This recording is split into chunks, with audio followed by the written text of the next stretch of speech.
गरीब लड़की को मिला ऊपर से छप्पर अंदर से लग्जरी ससुराल। क्या दोनों रैंक रैंक कर काम कर रहे हो? चिंकी, सोहन, जल्दी करो, नहीं तो आज भी देरी हो जाएगी।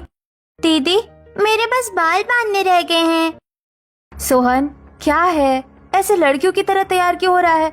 जल्दी से चिंकी के बाल बांध। और लो, तुम्हारा नाश्ता बन गया है, तो ये नाश्ता भी कर लो। क्या बनाया है नाश्ते में दीदी?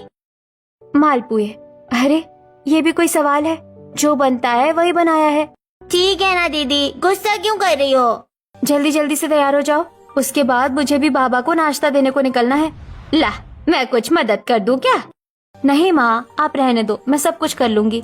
क्या हुआ, क्या देख रही है? कुछ नहीं, बस देख रही थी कि मेरी बच्ची कितनी मेहनत करती है। सुबह उठते ही अपने भाई बहन को स्कूल भेजना, उनका नाश्ता टिफिन, उसके बाद बाप को नाश्ता देकर आना, फिर घर का काम निपटा कर अपने काम पर जाना। सुना, अगर तू ना होती तो इस घर का क्या होता। लेकिन तू भी हमेशा ही थोड़ी ना यहाँ रहेगी, तुझे भी एक दिन विदा होकर चले जाना है। क्या माँ, आप मुझे भी इमोशनल कर रही हैं? मैं कहीं भी नहीं जा रही हूँ, बेकार में रो रही हो। ऐसा कैसे हो सकता है कि तू कहीं नहीं जाएगी? भाई, मेरा मतलब जवान लड़कियों को तो एक ना एक दिन अपने ससुराल जाना ही होता है। अरे माया जी, आइए आइए। आ ही रही हूँ, बड़ी अच्छी खबर लाई हूँ आपके लिए ममता जी। देखिए, सोना जितनी आपकी है उतनी ही मेरी भी है, इस बात में तो आपको कोई शक नहीं है ना? तो मैं सोना के लिए एक बहुत ही अमीर घर का रिश्ता लाई हूँ। बस काकी, मैंने आपको कितनी बार बताया है कि मुझे किसी अमीर घर के लड़के से शादी नहीं करनी है। आप क्यों नहीं समझती हैं मेरी इस बात को? पागल मत बन सोना, अमीर घर में शादी को लड़कियां तरसती है। और रही बात तेरी मनाई की, तो तू क्यों मना करती है? ये चूल्हा फूकना, ये सारा दिन फटे पुराने कपड़ों में वक्त गुजार देना, ये सब तुझे अच्छा लगता है क्या? उस सबसे तो अच्छी बात है ना काकी, कि मैं किसी अमीर घर जाऊं और वहाँ वो मुझे नौकरानी बनाकर रखे, सिर्फ इसीलिए क्योंकि मेरे माँ बाप के दहेज देने की हैसियत नहीं है और मुझे कभी वहाँ मान ना मिले। ऐसे आराम से तो गरीब घर में एक इज्जतदार बहू बनना अच्छा। भैंस की पूछ, ये तो मेरे प्लान पर पानी फेर रही है। अगर ये शादी को राजी नहीं हुई तो मुझे 20,000 नहीं मिल पाएंगे, इसीलिए माया तुझे इसे मनाना ही है। और वैसे भी काकी, चुप हो जा सोना, कुछ फैसले अपनी माँ के ऊपर भी छोड़ दे। जा, तुझे जाना है ना स्कूल छोड़ने और बाबा का नाश्ता देने, तो तू चिंकी और सोहन के साथ निकल, मैं माया जी से बात कर लेती हूँ। ममता की बात को सुनकर सोना बस किसी तरह घर से निकल आई, लेकिन उसका मूड बहुत ही ज्यादा खराब था। उसने अपने भाई बहन को स्कूल छोड़ा, जिसके बाद वो चौराहे पर आ गई। चौराहे पर एक रिक्शे वाला खड़ा हुआ था। आ गई आप, चले? हाँ चलिए। क्या बात है, आप कुछ उदास लग रही हैं। क्यों बताऊं मैं तुमको कि क्या बात है? हो कौन तुम? अपने काम से काम रखो।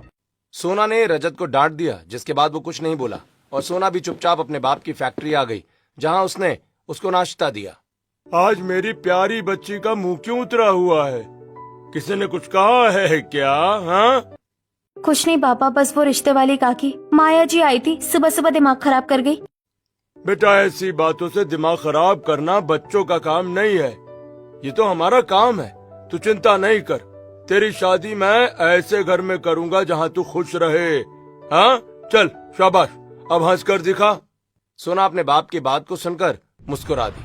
सोना एक गरीब घर की लड़की थी, जो अपने भाई बहन और माँ बाप के साथ रहती थी।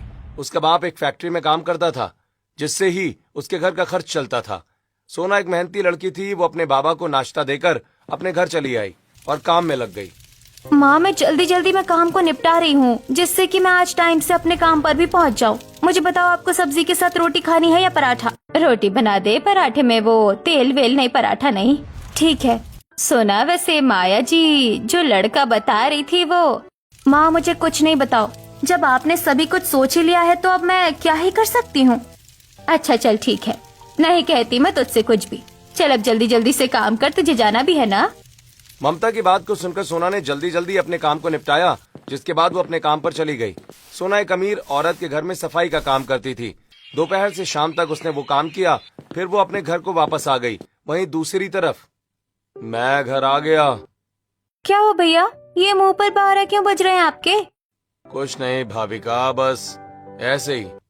भाई मुंह नहीं बनाओ, आज तो खुशी का दिन है आपके लिए। आपको पता है, माँ बाबा ने आज पंडित जी को बुलाया था और एक लड़की माँ बाबा को पसंद आ गई है आपके लिए।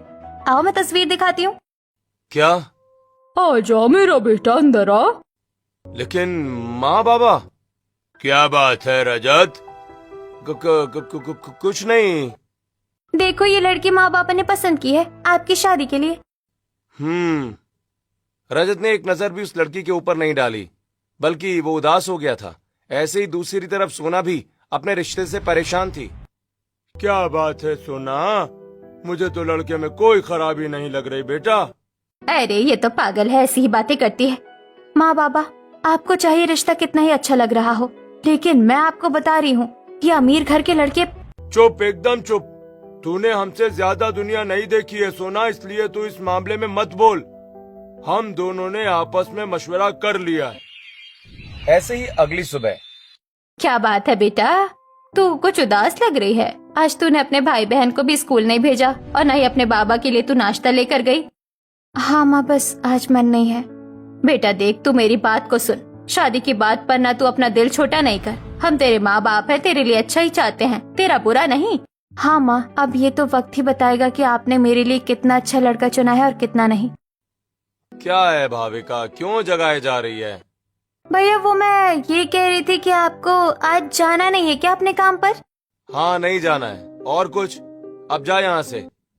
क्या हुआ है माँ भाई को? कल से जब से मैंने उन्हें उनकी शादी के बारे में बताया है, ऐसे गुस्सा कर रहे हैं जैसे कि पता नहीं क्या हो गया हो। अब जवानी है, शादी की उम्र है, तो शादी तो करनी पड़ेगी ना। ना इधर रजत खुश था, ना उधर सोना। कल के दिन सोना अपने बाप के लिए नाश्ता लेकर निकली, रजत भी चौराहे पर ही था। चलो फैक्ट्री ले चलो। हाँ जानता हूँ। वैसे कल तुम आए थे? क्या ही फर्क पड़ता है। और आप ये क्यों पूछ रही हैं? ऐसे तो नहीं बोलो ना, वो मेरा उस दिन दिमाग थोड़ा सा गर्म हो रहा था। तुमने तो मेरी बातों को शायद दिल से ही लगा लिया। अच्छा तुम ही तो हो जो रोजाना मुझे मेरे बाबा की फैक्ट्री छोड़ता है, माफ कर दो। अच्छा ठीक है, वैसे कल मैं नहीं आया था, तुम भी नहीं आई थी क्या? हाँ मैं नहीं आई थी। वैसे तुम क्यों नहीं आए थे? ऐसे ही, तुम बताओ। मेरे घर वाले मेरी शादी करवाना चाहते हैं। घर में कल रिश्ते की बात हो रही थी तो क्या हुआ, तुमने रिक्शा क्यों रुका दिया? कुछ नहीं। खुश तो है, पहले तो कभी तुमने ऐसा नहीं किया। बताओ ना कि क्या बात है। कुछ कहूँगा तो तुम गुस्सा तो नहीं करोगी ना सोना? मैं ये बात और नहीं छिपा सकता हूँ, मैं तुम्हें पसंद करता हूँ। और क्या? मैं जानता हूँ कि ये सब सही नहीं है, पर तुम। रजत तो मतलब मैं अकेली नहीं थी जिससे महसूस होता था, तुम भी मेरे लिए फीलिंग्स रखते हो। क्या कहा? एक पल को सभी तरफ सन्नाटा छा गया। न रजत कुछ बोल पा रहा था, ना ही सोना। और उसके बाद सोना बोली, मेरा दिल किसी रिश्ते को मानने को तैयार नहीं था। जब जब मैं इस बारे में सोचती थी मुझे तुम्हारा ध्यान आता था। अब मुझे समझ आ रहा है कि ऐसा क्यों था। रजत मैं भी तुम्हें पसंद करती हूँ। अगर तुम चाहते हो कि मैं किसी और के घर ना चली जाऊँ तो तुम मेरे घर रिश्ता लेकर आ जाना। नहीं, मैं तुम्हें किसी और के आंगन नहीं जाने दूंगा सोना। बस थोड़ा सा इंतजार करना, तुम्हारा रजत जरूर आएगा। मुझे यकीन है, लेकिन अभी के लिए तुम मुझे बाबा के पास छोड़ो। उन्हें लग रहा होगा कि मैं उनसे नाराज हूँ, इसीलिए उनके पास नहीं जा रही हूँ। सोना की बात को सुनकर रजत थोड़ा सा मुस्कुराया, जिसके बाद रजत सोना को लेकर हमेशा की तरह उसके बाप की फैक्ट्री चला गया। सोना अभी अपने बाप के पास पहुंची ही थी कि उसने मुकेश को बात करते हुए सुना। नहीं मुकेश, देख, मैं कभी भी नहीं चाहूंगा कि मेरी बेटी सोना किसी भी ऐसे वैसे लड़के की पत्नी बन जाए। जिस लड़के के बारे में तू बात कर रहा है ना, वो अच्छा नहीं है। किसने बताया कि उससे शादी कर दे तू अपनी शहजादी की? वो हमारी एक पड़ोसन है, वही रिश्ता लेकर आई थी। क्यों, क्या हो गया? अरे ये जो लड़का जिसकी तस्वीर तू मुझे दिखा रहा है ना, ये एक बहुत ही ज्यादा बड़ा लड़कीबाज है। वो क्या कहते हैं उसको नई भाषा में? Play boy? हाँ हाँ, वही प्ले बॉय। अरे ये कौन बोला? रामू काका, मैं तो बाबा को बोल ही रही थी कि अमीर घरों के लड़के मेरे लिए नहीं बने हैं। वो सभी ऐसे ही बाप के पैसों के दम पर गलत काम करते फिरते हैं। मैं सभी को नहीं बोल रही हूँ, लेकिन ज्यादातर ऐसा ही होता है। तू कब आई सोना? बस अभी अभी ही आई थी बाबा। वैसे बाबा, आपको नहीं लगता है कि आपको रामू काका की बात को मान लेना चाहिए? हाँ हाँ जरूर मानो। मेरी बेटी की शादी उस लड़के से नहीं कर देना, हाँ समझे? वो लड़का अच्छा नहीं है, बहुत बुरा है। वो कभी भी सोना को खुश नहीं रख पाएगा। रामू की बातों को सुनकर मुकेश की भी अक्ल में बात आ गई। उसने अपनी बेटी की शादी अमीर घर के लड़के से करने के प्लान को कैंसिल कर दिया। सोना खुशी खुशी अपने बाप की फैक्ट्री से लौटकर आई और उसने घर के सभी काम किए। ऐसे ही अगला दिन भी आया और अगले ही दिन सोना के लिए रजत अपने परिवार के साथ रिश्ता लाने को निकल गया। कई दिनों से पपीते की तरह बड़ा मुंह किया हुआ था इस रजत ने। हम पूछते तो बताता ही नहीं था। अब आई है ना बात सामने कि एक लड़की को दिल दे बैठा है पागल। माँ ऐसे ही थोड़ी ना बता देते हैं, ये बातें तो राज की होती है ना। और माँ, आपके बेटे की पसंद ऐसी ही नहीं है, बड़ी अच्छी है। आप भी उसको देखेंगी ना तो आप भी खुश हो जाएंगी। भैया आप कितने खुश लग रहे हैं, वरना बनाया हुआ था पपीते की तरह मुंह। भाविका ज्यादा मत बोल। माँ आप भी ना इसके सामने कुछ भी बोल देती हो, फिर इसको मौका मिल जाता है मेरा मजाक बनाने का। भाविका बहुत गलत बात है, अपने भाई का कोई इतना कम मजाक बनाता है। अरे माँ आप भी ना। रजत की बात को सुनकर शकुंतला और बाकी सभी हंस देते हैं। कुछ ही देर के बाद वो सोना के घर पर पहुंच जाते हैं जहाँ जी देखिए, हम दो परिवारों के बीच कितनी देर तक बात हुई, कितना सब कुछ हुआ, और मुझे सच कहूँ तो आप लोग पसंद भी आए। लेकिन क्या बाबा? तो चुप कर। कितनी बार बोला है कि जब बड़े बात कर रहे हो तो छोटों को नहीं बोलना चाहिए। सोना अपनी माँ की झाड़ को सुनकर चुप हो गई। मैंने कभी अपनी बच्ची को वो खुशी वो सुख नहीं दिया जिसकी वो हकदार है। हालात खराब थे, चूल्हे पर खाना बनाना, घर से निकलकर कमाना। आप बस कभी इसको सताना नहीं। अगर कभी इसके ऊपर गुस्सा भी आए तो इसको जाने देना, माफ कर देना। हाँ। दिनेश की बात से सोना की आंखें नम हो गईं और हमारी भी एक बच्ची है, हम कभी नहीं चाहते कि हमारी भाविका को कोई परेशान करे या हम उसको कोई दुख दे। बेटी हमारे घर में भी पल रही है और मैं जानती हूँ कि बेटियों की माँ बाप को कितनी चिंता होती है। तो आप निश्चिंत रहिए, आपकी सोना हमारे घर में सोने से भी ज्यादा कीमती तरीके से रहेगी, बिल्कुल वैसे जैसे मैं अपनी बेटी को रखती हूँ। इससे अच्छी क्या ही बात हो सकती है। मुंह मीठा कीजिए। ममता ने जलेबी खिलाकर सभी का मुंह मीठा करवाया, जिसके बाद सोना का रिश्ता उसकी पसंद रजत से ही तय हो गया। एक ही हफ्ते के बाद शादी थी। देखते ही देखते एक हफ्ता भी गुजर गया और आज के दिन सोना की शादी थी। वो अपने माँ बाबा से विदा लेकर अपने ससुराल आई और अभी वो बस अपने ससुराल के एरिया में आई ही थी कि उसे सब कुछ बहुत अजीब लगने लगा। यहाँ पर तो सभी के घर कितनी दूर दूर हैं और कितना गरीब सा इलाका है। लो भाभी, आ गया हमारा घर। ये हमारा घर है? हाँ बहू, ये हमारा ही घर है, थोड़ा छोटा है लेकिन कोई बात नहीं है माँ जी, घर ही क्या है, घर छोटा हो या बड़ा, उसमें रहने वालों के दिलों में गुंजाइश होनी चाहिए। ये हुई ना मेरी बहू वाली बात। चल रजत, दरवाजा खोल, बहू का गृह प्रवेश भी करवाना है। शकुंतला के बोलने पर रजत ने दरवाजा खोला और जब सोना गृह प्रवेश करके अंदर आई तो घर का साइज देखकर उसकी थोड़ी सी फिक्र होने लगी। उसका घर बहुत ही ज्यादा छोटा था। वहाँ बस एक कमरा था जिसमें एक कोने में चूल्हा, दूसरे में बिस्तर और एक तरफ को थोड़ा लेटने बैठने की जगह थी। भाभी आप बैठ जाओ, आप थक गई होंगी ना, मैं आपके लिए पानी लाती हूँ। भाविका, मेरे लिए तो तू ना बिस्तर लगा दे। वो क्या है ना, आज तो मैं बड़ी थक गई, अब आराम से सो जाऊंगी। बहू तू भी थक गई होगी। भाविका, भाभी के लिए पर्दा पकड़ ले बच्चे, भाभी भी तेरी सोने की तैयारी कर लेगी।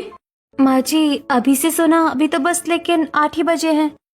हाँ तो क्या हुआ, सुबह के 5 बजते ही सूरज जी भी तो अपना नाच शुरू कर देता है। सुबह को जल्दी उठना है तो रात को तो जल्दी सोना ही पड़ेगा ना। चलो चलो, सभी लेट कर आराम कर लो।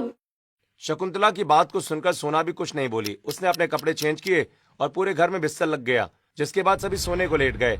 अभी सब सोए भी नहीं थे कि बाहर मौसम खराब होना शुरू हो गया। सोना का घर बस एक छप्पर वाला घर था।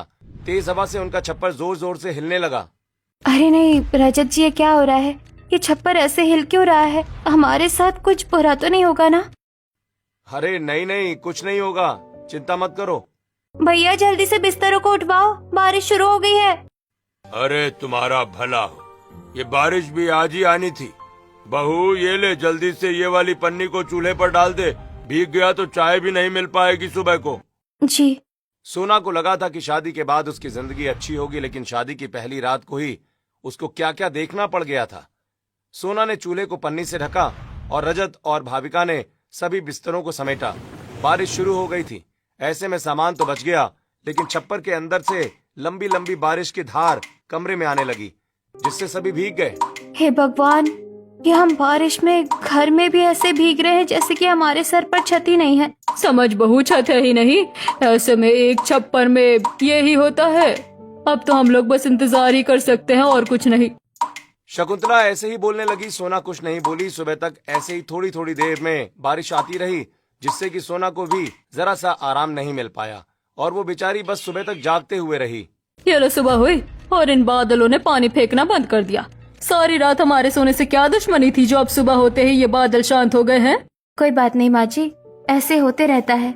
माँ, अब तो पूरी रात जागने की वजह से जोरों से भूख लग रही है, खाना चाहिए। सोना बहू खाना बना दे सभी के लिए, सभी भूखे हैं। बस इसी में तेरी पहली रसोई की रस्म हो जाएगी और हम लोग भी खा पी कर बेफिक्र हो जाएंगे। क्या पता है इस बारिश का कभी दोबारा से ऐसे शुरू हो जाए। शकुंतला की बात को सुनकर सोना चूल्हा फूकने को बैठ गई। वैसे तो सोना की आदत थी चूल्हे पर ही खाना बनाने की, लेकिन कितनी ज्यादा गर्मी लग रही है। यहाँ पर तो बहुत उमस हो रही है। बहू तो बेचारी हमारे घर की गर्मी से परेशान हो गई। भाभी का एक काम कर, जल्दी से दरवाजे को खोल दे, ये पर्दा भी हटा दे, कुछ तो ये घमस निकलेगी। जी बाबा। बस कहना ही आसान है कि पैसे से कुछ नहीं होता। आज की दुनिया में पैसा ही असली आराम है और ये मुझे आज महसूस हुआ। सच में अगर आज मैंने किसी अमीर परिवार में शादी कर ली होती तो मुझे ये दिन नहीं देखने पड़ते।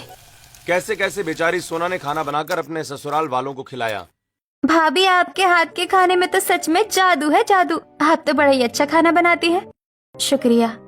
अब खाना बना लिया है ना, तो अब एक काम करो, तुम दोनों ननद भाभी ना छोड़ो, गाँव घुमाओ। जा भाभी का भाभी को ले जा। हाँ, सही कहा तुम्हारी माँ ने।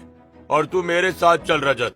भाभी का अपनी भाभी को गांव दिखाने बाहर ले आई। और तो ये है हमारे गांव का नजारा।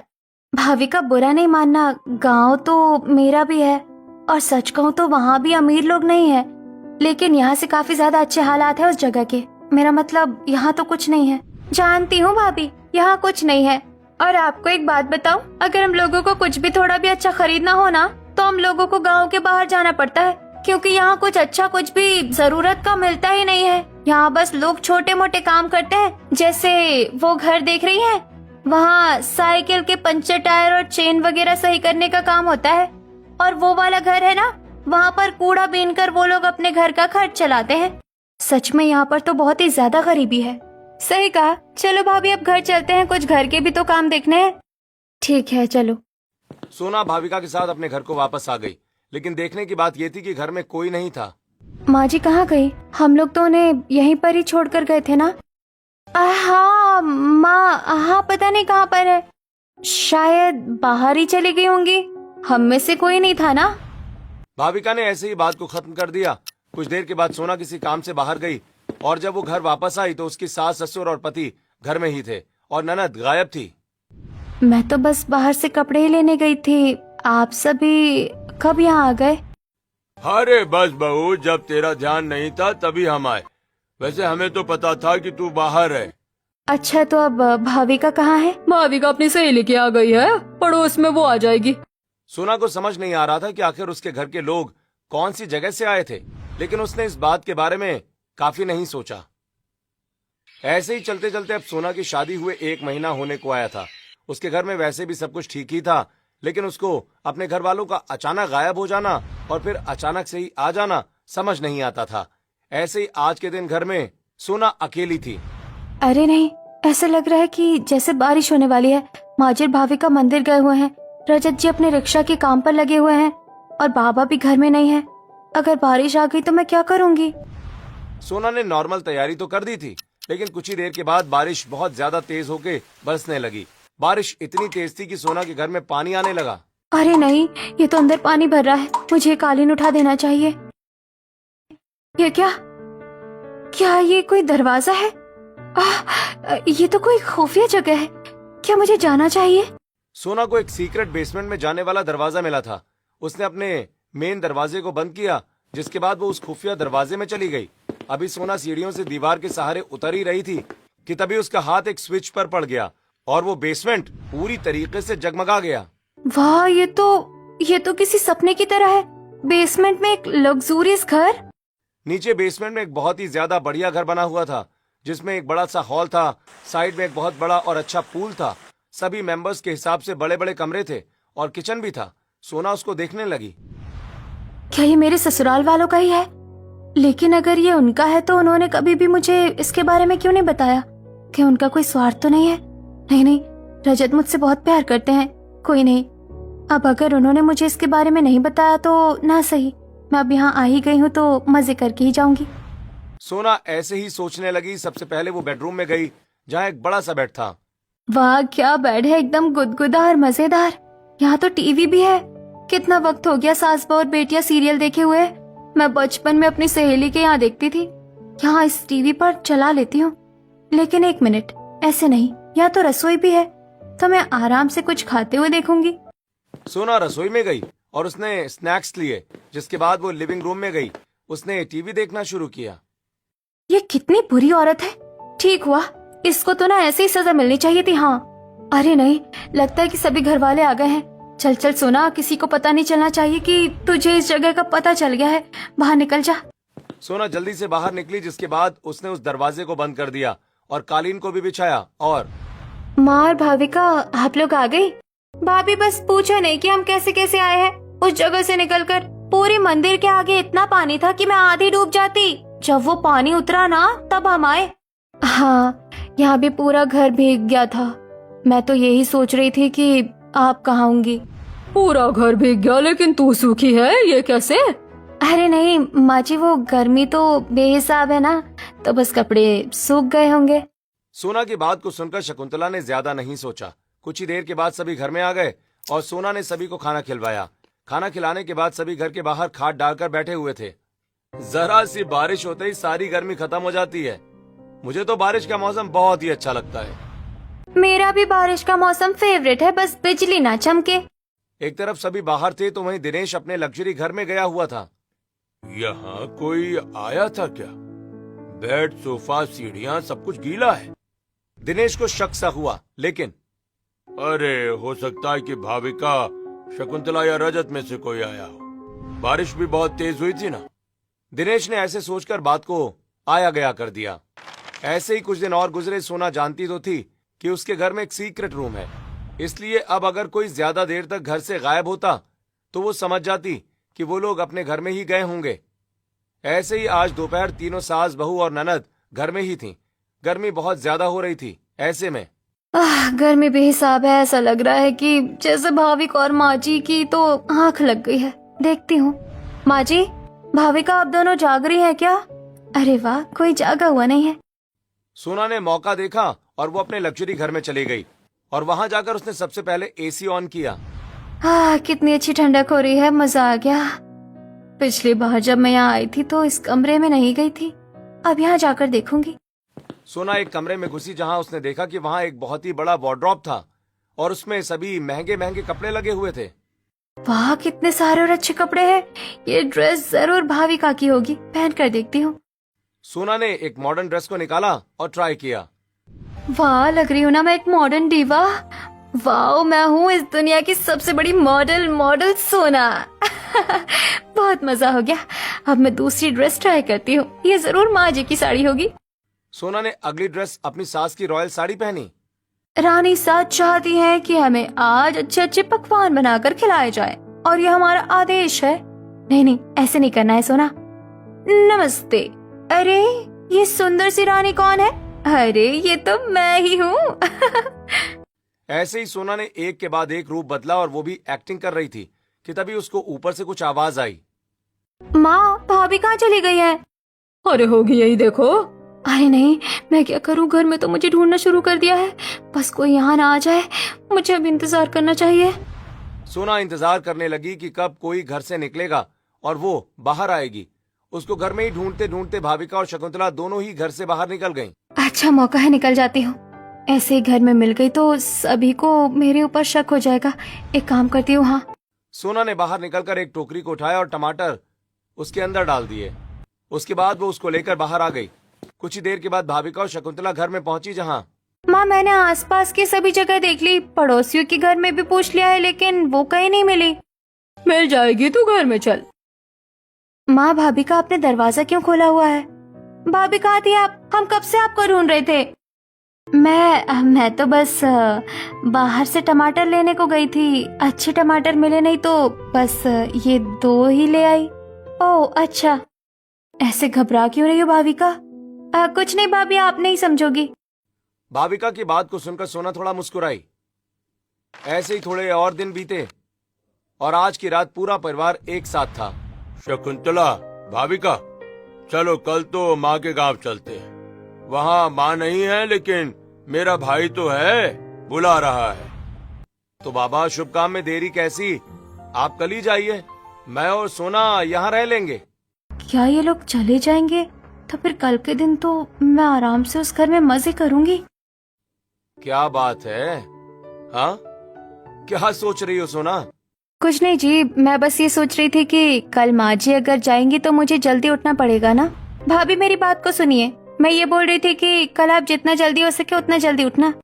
सुबह होते ही दिनेश, शकुंतला और भाविका तीनों गांव के लिए निकल गए और रजत अपने काम पर चला गया। ऐसे में सोना ने अपनी सहेलियों को कॉल किया। बहना, आज कैसे याद किया? ज्यादा सवाल नहीं करने हैं, और तू आज मेरे ससुराल आ जा। तेरे ससुराल वाले घर? लेकिन वो तो काफी छोटा है ना। छोटे बड़े की टेंशन तुम नहीं लो, समझ आया? सोना ने अपनी सहेलियों को किटी पार्टी के लिए बुलाया और कुछ ही देर में वो वहाँ आ भी गयी, जहाँ पर सोना उन्हें लग्जरी घर में लेकर गई। और सोना, ये तो कमाल का घर है। इसी को कहते हैं ना कि बाहर से देखकर किसी को भी जज नहीं करना चाहिए, है ना? मेरा घर एकदम बढ़िया, बहुत अच्छा है। चलो अब हम पार्टी शुरू करते हैं। सोना की सहेलियों ने पार्टी शुरू की। सोना को मजे मजे में पता नहीं चल पाया, उसके ससुराल के सभी लोग भी अपने लग्जरी घर में ही आ गए। और फिर गांव का बहाना करके अब कुछ दिन सुकून। बहू, और ये कौन है? माँ जी और बाकी सब भी। सोना अपनी ही जगह जम गई। उसकी सहेलियां गुस्से में वहाँ से चली गईं। कुछ देर तक तो वहाँ कोई कुछ नहीं बोला और कुछ देर के बाद मुझे माफ कर दीजिए भाभी, अगर आपको पता चल गया था कि हमारा एक घर ऐसे अंडरग्राउंड में है तो आपने हमें बताया क्यों नहीं? यही सवाल मैं आप लोगों से भी तो कर सकती हूँ ना, कि आप लोगों ने मुझे कुछ क्यों नहीं बताया? क्या ये सब आपका जायज कमाई से कमाया हुआ नहीं है? बोलिए। तुझे जानना है ना बहू कि हमने तुझसे ये सब क्यों छिपाया? चल बताता हूँ। ये बात सालों पुरानी है, जब दिनेश का परिवार इस जगह पर नया नया आया था। दिनेश और शकुंतला अपने सपनों का घर बनाने के लिए वहाँ पहुँचे थे। देखिए जी, एक दिन यहाँ हमारा बहुत सुंदर घर बनेगा और लोग हमारी मेहनत की मिसाल देंगे। अरे तुम लोग कौन हो? नमस्ते, हमने यहाँ जमीन खरीदी है, अब हम यही रहेंगे। जमीन खरीदी है या कब्जा करने आए हो? हमारे पास सारे कागज हैं, हम कुछ गलत नहीं कर रहे हैं। मुझे तो इन लोगों पर बिल्कुल भी भरोसा नहीं है। पुलिस को बुलाओ, सच अभी पता चल जाएगा। बिना जाने समझे हमें गलत क्यों समझ रहे हैं? बात इतनी बढ़ गई कि पुलिस दिनेश को पूछताछ के लिए ले गई। 2 दिन बाद जब वो लौटा तब तक पूरा परिवार टूट चुका था। हमने किसी का क्या बिगाड़ा था? आज लोग हम पर शक कर रहे हैं, लेकिन एक दिन यही लोग हमारी मेहनत देखेंगे। जब लोगों ने मेरी खरीदी हुई जमीन तक पर भरोसा नहीं किया तो इस महल पर कैसे करते? इसलिए मैंने इसे सबसे छिपा कर रखा बेटा। नहीं, मैं तुम्हें बेइज्जती दिखाने नहीं, मेहनत की असली कीमत दिखाने लाई हूँ। मेरे बाबा ने किसी का हक नहीं छीना, बल्कि अपनी मेहनत से ये सब बनाया है। जो लोग कभी इन पर शक करते थे, आज वही इनके घर को देखकर हैरान है। बेटा, आज पहली बार लग रहा है कि मुझे अपनी मेहनत छुपाने की नहीं, उस पर गर्व करने की जरूरत है। बिल्कुल माँ बाबा, मेहनत करने वाले लोग सिर झुकाकर नहीं, सिर उठाकर जीते हैं। सोना की बात सुनकर पूरे परिवार का आत्मविश्वास लौट आया। उसने अपने घर को बाहर से भी शानदार बनवा दिया। अब उसे किसी भी बातों का डर नहीं था। आज मुझे अपने घर से ज्यादा गर्व अपनी बहू पर है। और मुझे आप पर बाबा। इसके बाद पूरा परिवार खुशी खुशी रहने लगा। दोस्तों, क्या आपको लगता है कि लोगों की बातों से डरकर अपने सपने छिपाने चाहिए या मेहनत पर भरोसा करके आगे बढ़ना चाहिए? कमेंट में जरूर बताइएगा।